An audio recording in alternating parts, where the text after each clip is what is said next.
Ponto de Vista, a dança dentro da casa das pessoas. Mais de 100 anos de história das famílias Furlaneto e Finotti. Piadorama, um site de humor desenvolvido em Uberlândia. E no Papo Gerais desta semana, Celso Machado entrevista Paulo César Martins, o fundador da sapataria Martoli. Mais história, memória e cultura de nossa cidade. Não saia daí, Uberlândia de ontem e sempre está só começando.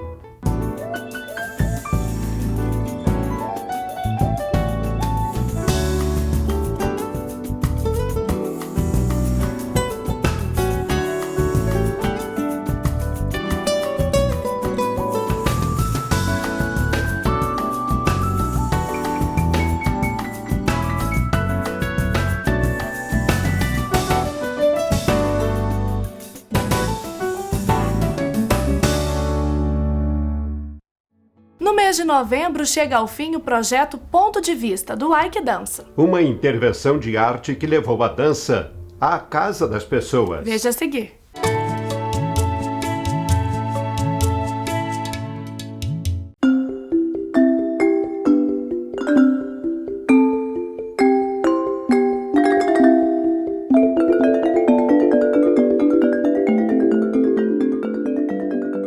Nós escrevemos, o projeto Ponto de Vista em 2012 para o prêmio Funarte Klaus Viana, prêmio Klaus Viana 2012 de dança, e recebemos a resposta da aprovação no final do ano mesmo, de 2012, e começamos a executar o projeto no início desse ano, de 2013. Esse projeto, na verdade, ele é uma continuidade de pensamento de projetos anteriores da companhia.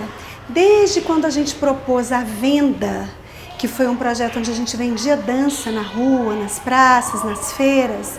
Logo depois da venda veio o Tempoema e logo depois do Tempoema, então, veio o Ponto de Vista. E aí a gente propôs selecionar 10 residências em Uberlândia, distribuindo bem mesmo assim nas regiões de Uberlândia, norte, sul, leste, oeste, e que esses moradores selecionados, eles pudessem nos receber e virar uma espécie de produtor, uma espécie de colaborador, que ele se comprometesse com esse trabalho que nós estamos levando para a casa dele. Ponto de vista, tá, isso era uma provocação. E eu também gostaria de provocá-las no sentido de venham então à minha casa e se provoquem e me provoquem. Além de querer que outras pessoas também experienciassem isso. Esse contato com a dança em outro espaço a não ser espaços destinados à dança, teatro, com toda a estrutura e recursos de teatros e espaços que acolhem esse tipo de linguagem.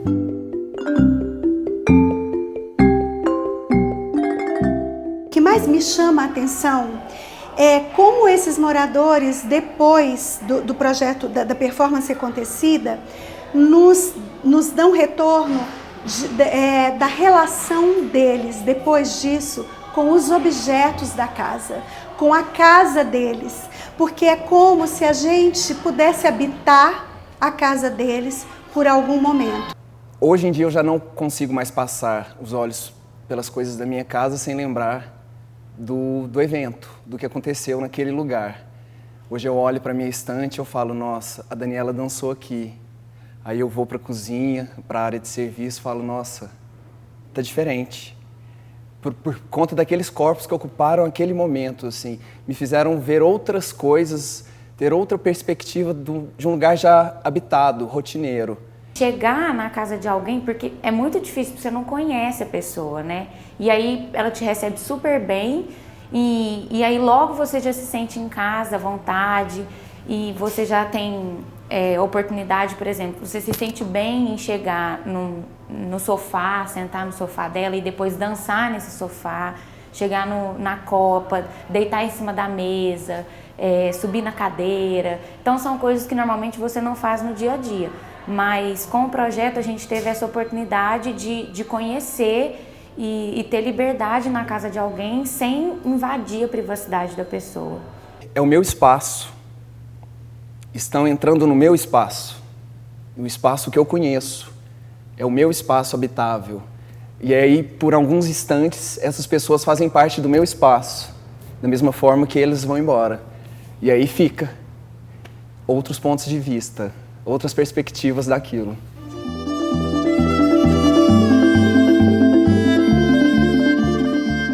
Essa é a terceira fase do projeto. A gente acabou as performances nas 10 casas, agora a gente vai fazer a apresentação no palco de arte de uma performance elaborada especialmente para esse espaço. Há muito tempo que a companhia não faz espetáculos artísticos no teatro. Então, a gente discutindo ainda relações sociais de convívio, onde está o público, sobrevivência do artista e tudo mais, e pensando nesse espaço que é nosso, que é o nosso laboratório, que é o nosso lugar de trabalho, que é o Teatro Palco de Arte do Ike Dança, a gente elaborou uma performance para ele. E a gente vai, juntamente com essa performance, apresentar o registro em vídeo de todas essas casas, de todas as performances nessas casas.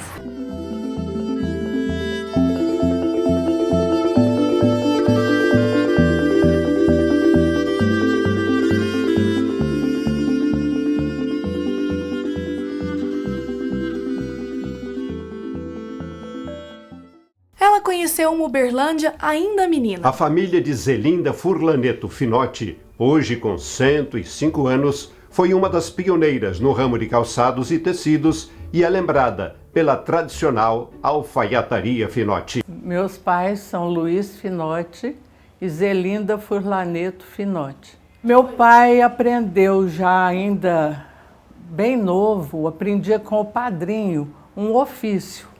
E ele aprendeu o ofício de alfaiate. E começaram a namorar, casaram-se em São Paulo e ela foi morar em Pinhal. Mas como lá não estava assim muito bom o comércio, o trabalho dele, que ele era alfaiate, então ele já tinha 2 irmãos aqui em Uberlândia, mais velhos que ele. E chamaram para ele vir e ele veio, porque era uma cidade que estava começando, uma cidade nova, né? E estava assim muito promissora. Eu era muito caseira, né? Já tinha aquela vidinha de... Eu não tinha praia, essas coisas, não. Aí a igreja. O passeio da gente era a igreja. De frente era um cinema. E eu assisti filme no Teatro Uberlândia. O filme sensacional que constitui a grande atração nas maiores capitais, aí logo após para a vasta e confortável sala de exibições do Cine Teatro Uberlândia.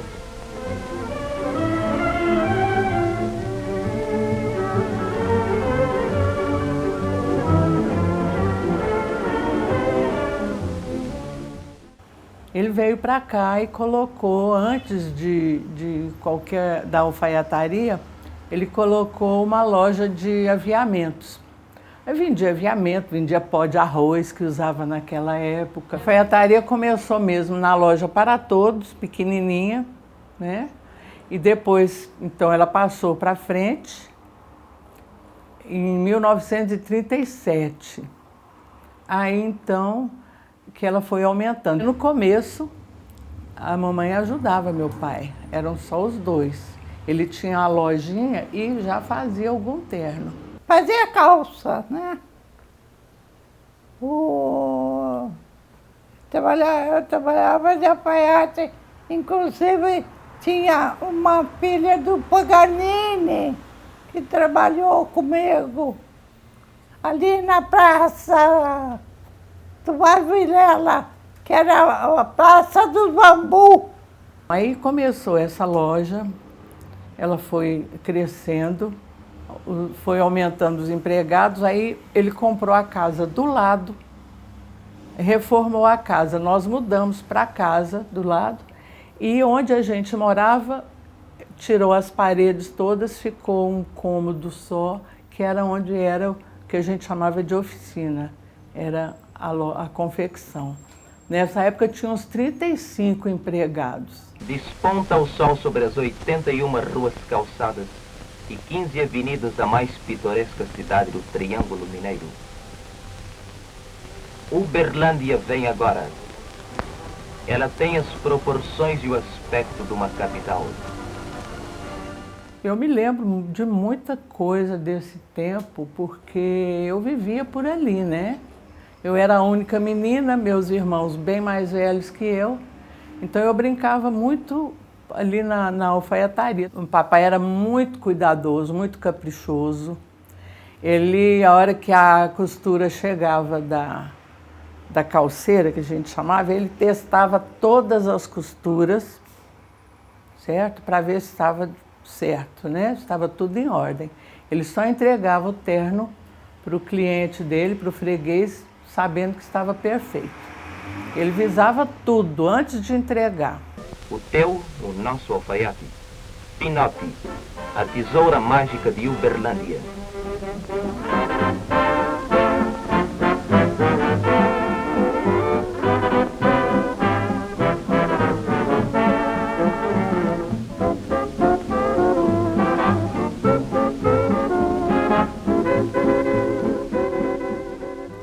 Meu pai era mulher para trabalhar.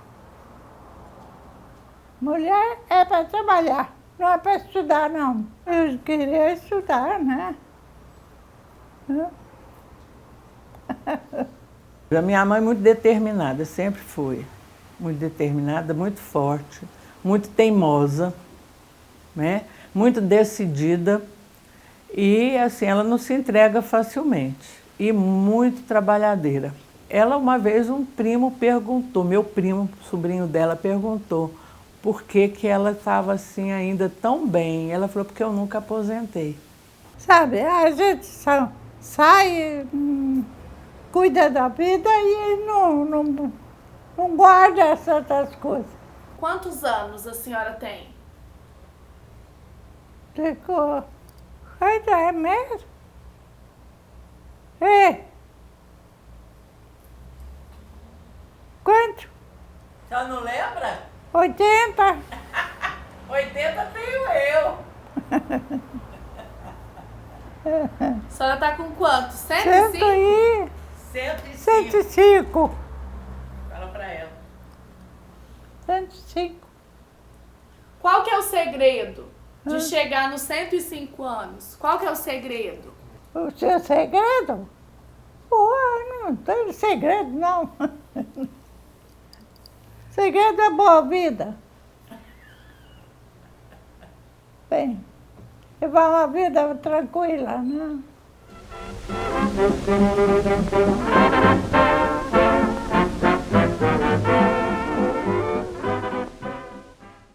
Atores da cidade reunidos com um objetivo: o humor. No mês de novembro foi lançado o Piadorama, um site de humor desenvolvido aqui em Uberlândia. Confira.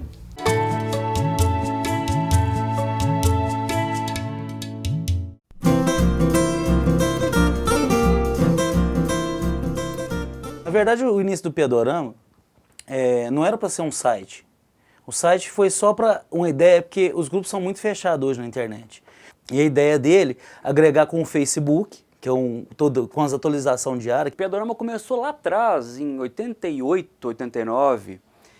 Eu, Cleiton e muitas outras malas sem alças. Quando a gente ia para a escola, né, a gente estava mais preocupado em comprar a revista Med na banca antes de entrar. Antes de entrar para a escola, com a revista na mão, a gente já fazia rodinha de piada.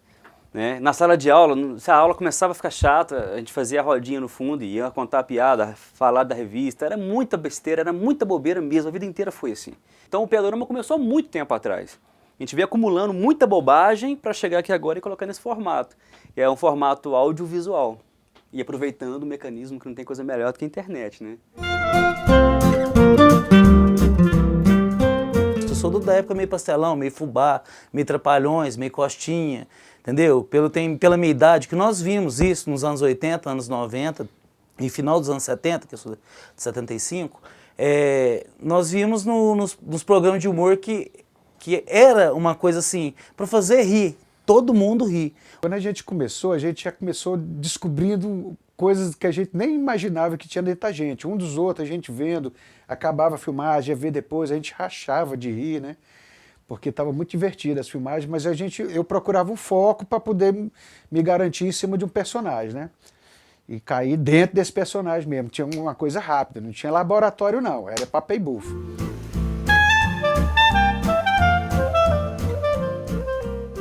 E, inclusive, esse site, ele é o único da região, assim, direcionado com piadas filmadas, com conteúdo nosso, assim, mais regional por enquanto, mas importante que é feito para o povo daqui. Seria ótimo se o povo daqui, pelo menos, gostasse. Na realidade, o que eu busco, assim, com a turma aqui, o grande lance de estar fazendo isso aqui, fora a minha alegria, é ver que todo mundo está curtindo e dá uma química boa, né? A energia dessa turma aqui, por isso que está dando certo. Acabou aquele negócio de piada de roda, piada de festa, velório. Eu era rei de contar piada em velório, todo mundo.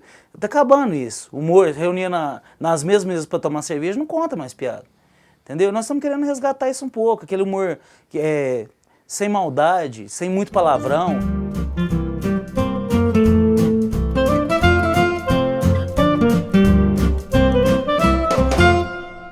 Olá! O nosso entrevistado deste Papo Gerais de hoje tem uma vida muito interessante, tanto ligada ao aspecto empresarial quanto às atividades esportivas. Conosco aqui, Paulo César Martins.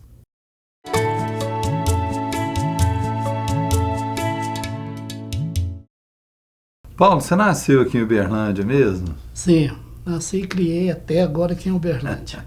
E você começou a trabalhar com calçados, menina ainda? Eu tinha 10 anos. Aí minha mãe me colocou para aprender e eu tomei gosto. E aonde que foi? Foi no bairro Martins, naquela época, no bairro Martins. Chamava Messias, o proprietário. E eu apanhei gosto e estou até hoje. E quando você montou sua empresa? Em 74. E ainda tem muita reforma em calçado? Tem bastante. Eu tenho 6 funcionários, comigo e a minha filha. Nós trabalhamos direto e tem hora que você tem que dispensar, não dá conta. Hoje essa atividade, sua filha está junto com você, não é isso? Está. Ela é interessante, ela começou a ir para a oficina, ela tinha 9 anos. Ia levar almoço, né? E ficava por ali, às vezes, até atrapalhando. Mas ela foi tomando gosto e está comigo até hoje. Hoje ela está com 46 anos e está comigo até hoje. Tomou gosto, né? E está comigo, está lá até hoje. E você acha que vocês dois vão ter sucessores na família? Não, na família não. Só se ainda vier, né? Porque os que estão hoje no momento, não. Porque muita gente pergunta se meu pai fazia o mesmo que eu faço. Não, não fazia. Foi meu mesmo que aprendi, depois de mim, a Cristiane, minha filha. Paulo, agora a gente vai falar um pouco da sua ligação com o esporte, né? Começou quando? Quando que você iniciou sua carreira de jogador? Olha, eu tinha, né, desde pequeno sempre corria atrás de bola, né? Mas assim, nunca cheguei a ser profissional. Mas no amador, por exemplo, meus 15, 16 anos eu já participava. Naquela época tinha uns juniores muito fortes, eu já participava. E depois no amador, com já 18 anos, eu joguei pelo Vasco, pelo Olaria, pelo Floresta. E 4 vezes eu fui convocado para a seleção amadora e nessas 4 vezes eu fui o capitão da seleção. E eu joguei até 22 anos. Eu tive uma lesão no joelho, uma ruptura dos meniscos. E aí, naquela época já fazia cirurgia, mas já era mais difícil. E aí parei de jogar futebol e fui ser árbitro, fui ser juiz de futebol. Fiquei na Federação Mineira bastante tempo. Iniciei na Liga de Uberlândia. E como que foi essa carreira sua de juiz de futebol? Olha, a gente sempre começa no amador, né? Bandeirando, e eu tive uma ascensão muito rápida. Quando o primeiro jogo profissional que eu apitei foi o Uberlândia Esporte Clube Colombo de Brasília. Quando estreou no Uberlândia o Reis, o Norival e o Sabino, que veio de São Paulo. O trem que veio de São Paulo. Então eles não trouxeram o juiz, eu ia trabalhar como auxiliar. E aí o presidente da liga, o saudoso Pedro Carneiro de Albuquerque, entrou no vestuário e falou, eles não trouxeram o juiz, é você que vai apitar o jogo. E pela primeira vez numa partida profissional, eu te confesso que deu tremedeira, né? Mas logo eu me controlei, apitei o jogo, saí bem, porque na época, na educadora, o Luiz César era um crônico esportivo, e até terminando o jogo, ele falou assim para mim, olha, eu narrei muitos jogos em São Paulo, no interior de São Paulo, mas é a primeira vez que eu vejo um árbitro em 90 minutos sem erro. Falei, muito obrigado, você está me ajudando. E a sequência da carreira? Aí depois eu filiei na Federação Mineira, né? Aí eu optei vários jogos no Campeonato Mineiro. Naquela época nós optávamos a Série B e auxiliava na divisão especial, que é a Série A. Agora, amistoso, optei muitos jogos amistosos. Optei Vasco 2 vezes aqui, optei Corinthians, optei... na época o São Cristóvão, tinha um timaço, São Cristóvão, Fluminense, Santos. Optei o Santos aqui, optei o Santos também em Tuiutaba, já com o Pelé. Então, os jogos melhores que eu optei foram esses. E você já passou sem alguma saia justa pitando? Já. Eu acho que não teve ainda nenhum árbitro, né, que não passou seus apertos, né? Mas, graças a Deus, assim, agredido eu nunca fui. Agora, assim, sair protegido, algumas vezes eu tive que sair. E ameaçado? Também, né? Nessa sair protegido, normalmente a torcida ameaça, né? E na época também, assim, os jogos mais difíceis de serem arbitrados eram os derby lá em Tuiutaba, né? Porque lá naquela época tinha 3 clubes profissionais. E naquela época era muito difícil, mas eu saía muito bem lá também. E os campos, né? Porque o juiz ficava praticamente junto da torcida, né? Bom, naquela época era o Juca Ribeiro aqui, né? E os demais campos, todos eram até inferiores ao Juca Ribeiro, né? Tuiutaba, Tumbiara, Araguari, né? Até hoje, né? Hoje o do Araguari mudou, né? O Vasconcelos Montes mudou. Mas era tudo assim, era tudo inferior. Você apitava com o público praticamente na beira do alambrado. E como que era essa convivência, assim, de você ter uma empresa de calçados e ser juiz de futebol? Mas sempre a gente dava um jeito, porque os jogos, normalmente, sempre meio de semana, final de semana e no meio de semana, às vezes à noite, né? Então dava bem para conciliar. Mas essa atividade, ela está mais ligada à paixão pelo futebol ou dava dinheiro? Olha, primeiramente paixão pelo futebol e segundo que também dava para ganhar, né, um pouco de dinheiro. Não como os profissionais naquela época, mas sempre dava. E os amistosos, né, com esses clubes maiores que a gente apitava, normalmente você ganhava um pouco mais. Nessa época que você era juiz, aí você estava falando do Reis, você chegou a ver as atuações do Reis, assim, marcantes? Bastante. Até hoje, para ser sincero, é um dos melhores pontos esquerda que eu já vi jogar até hoje. Engraçado, a gente, quando comenta isso, acha que é saudosismo, né? Mas era diferenciado, né? Até hoje, quando eu vou comentar futebol, até mesmo no futebol amador, porque eu fui técnico também do Ômega, fui técnico do 15 de novembro, do Floresta naquela Copa Arizona. Então, quando você se diz que antigamente existiam muito craques, né? Eles chamam a gente de saudosista. Mas na verdade não era. Realmente a nossa safra, não só no amador, mas como no profissional, a gente está vendo aí os jogos pela televisão, realmente são partidas que deixam muito a desejar.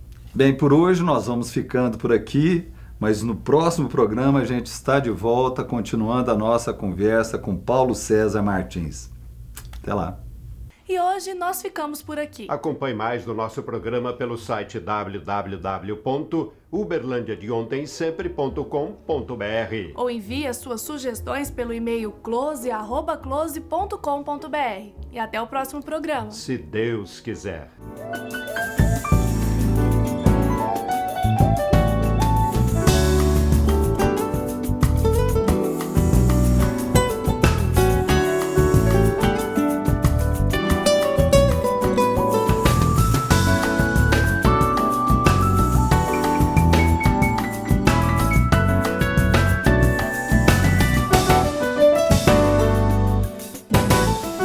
Patrocínio Algar. Gente servindo gente. Incentivo Lei Estadual de Incentivo à Cultura de Minas Gerais.